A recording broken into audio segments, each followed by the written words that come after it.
Radio gang కథలు. పట్నం ఎలుక మరియు పల్లెటూరి ఎలుక.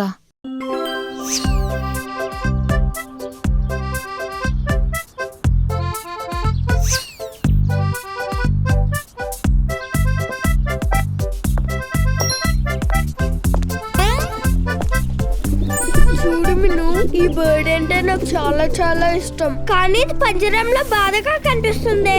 నేను దీన్ని బాగా చూసుకుంటున్నానుగా. మింటూ ఎంత బాగా చూసుకున్నా దానికి ఫ్రీడమ్ లేకపోతే చాలా కష్టం. ఓ అవునా?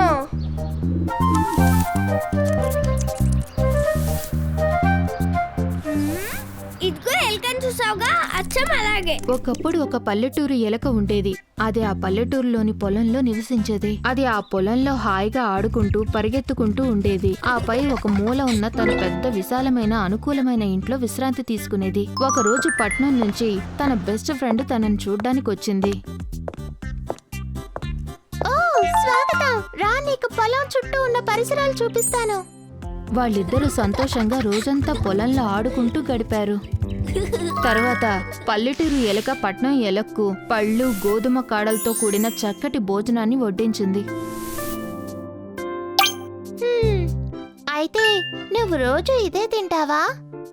బాగానే ఉంది, కానీ నువ్వు పట్నంలోని సుఖాల్ని, సౌకర్యాల్ని ఒకసారి చూడాల్సిందే. పట్నం ఎలుక పట్నంలోని సుఖాలు, సౌకర్యాల గురించి చాలా గొప్పగా చెప్పింది. ఎంతో ఆసక్తిగా పల్లెటూరు ఎలుక వాటి గురించి వింటుంది. పట్నం ఎలుక తిరిగి పట్నానికి బయలుదేరింది. బాయ్, తొందరలోనే కలుద్దాం. కొన్ని రోజుల తర్వాత పట్నం గురించి తను గొప్పగా విన్నదంతా తలుచుకొని పట్నం ఎలుకను చూడటానికి పల్లెటూరు ఎలుక బయలుదేరింది. పట్నం చేరాక పెద్ద భవంతులు, శబ్దం, దుమ్ముల మధ్య పల్లెటూరు ఎలుకకి ఉక్కిరి బిక్కిరి అయింది. ఆఖరికి పట్నం ఎలుక ఇంటికి చేరుకుంది. ఆ తర్వాత పట్నం ఎలుక పల్లెటూరు ఎలుకను ఒక పెద్ద గదిలో మూలన ఉన్న ఒక చిన్న రంధ్రంలోకి తీసుకువెళ్ళింది. పల్లెటూరు ఎలుక ఆకలిని గ్రహించిన పట్నం ఎలుక ఇలా అనింది, ఆకలిగా ఉందా? పద తిందాం. అలా రంధ్రంలో నుంచి బయటికి వచ్చి రకరకాల ఆహార పదార్థాలున్న టేబుల్ పైకి చేరుకున్నారు. కొద్దిగా తిన్నారో లేదో ఆ రూమ్ అంతా పెద్ద శబ్దాలొచ్చాయి. ఆ ఇంటి మనుషులు గుంపుగా లంచ్ చేయడానికి వచ్చారు. వాళ్ళని చూడగానే టక్కున పారిపోయి టేబుల్ కింద ఒక మూలన దాక్కున్నారు. ఇంట్లో వాళ్ళు తింటున్నారు, మనం కొంచెం సేపు ఆగుదాం. కొద్దిసేపు అయ్యాక ఇద్దరు మళ్ళీ ఏదైనా మిగిలింది తినొచ్చని ఆ టేబుల్ దగ్గరికి వచ్చారు. టేబుల్ దగ్గరికి వచ్చేలోపు ఇంటి పని మనిషి మిగిలిన ఆహారాన్ని తీసేసి టేబుల్ని సర్దేసింది.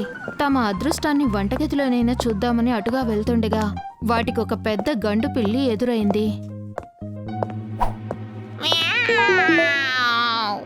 ఇద్దరు ఎక్కడికి వెళ్తున్నారు? వణికిపోయి ప్రాణాలు అరిచేతిలో పెట్టుకొని ఇద్దరు ఇంట్లో నుంచి పారిపోయి నేరుగా ఒక చెత్త కుండీలో పడ్డారు. పాపం పిల్లికి, ఆ ఇంట్లో వాళ్ళకి భయపడి ఏం చేయాలో తెలియక ఇద్దరు రాత్రంతా చెత్త కుండీలోనే గడిపారు. ఓకే, పర్వాలేదు, అన్ని రోజులు ఇలాగే ఉండవు. అదృష్టం రేపు మన వైపు ఉంటుందేమో, చూద్దాం. పల్లెటూరి ఎలుక ఇలా అనింది. సరేలే, నీ ఆతిథ్యానికి థ్యాంక్స్, కానీ నేను నా ఇంటిని, పొలాన్ని చూడాలి. నీ అదృష్టం బాగుండాలి. అలా పల్లెటూరి ఎలుక పట్నం ఎలుకకు పట్నానికి వీడుకోలు చెప్పి పొలం వద్ద ఉన్న తన ఇంటికి చేరింది. నా ఇల్లే నాకు స్వర్గం, నా మనసంతా ఇక్కడే ఉంది. కాబట్టి స్వతంత్రం, మనశ్శాంతి లేని సుఖ సౌఖ్యాలు ఎందుకు? ముఖ్యమైనవి ఉండాలి కదా. ఎగిరిపో నా ఫ్రెండ్, స్వతంత్రంగా హాయిగా జీవించు.